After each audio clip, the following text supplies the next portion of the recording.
Nagbabalik ang Rise and Shine Pilipinas, magsasagawa ng malalimang investigasyon ang Presidential Anti-Organized Crime Commission laban sa talamak na online na sugal.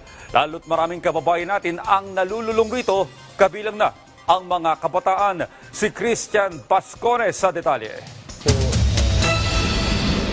Mga complainants. Kasi malalim ang isasagawang investigasyon ng Presidential Anti-Organized Crime Commission o PAOK laban sa mga talamak na online gambling. Ito'y para matimbang kung papatawan ng tax, mahigpit na i-regulate o tuluyang ipagbawal ang online sugal.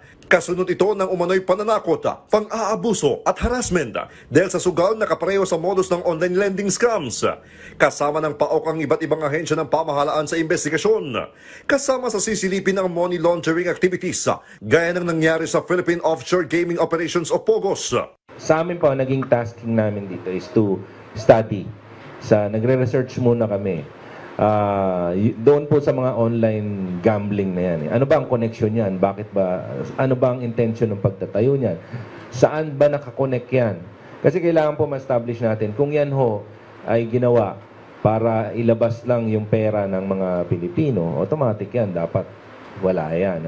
Tapos kung yan ay ginawa na parang online lending na may kasamang harassment, dapat tutanggal yan.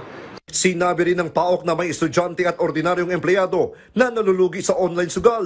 Malaking epekto raw ito sa kanilang mental health, kapakanang pinansyal at mga pamilya.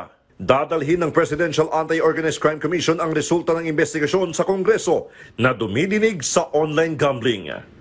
Christian Pascones para sa Pambansang TV sa Bagong Pilipinas.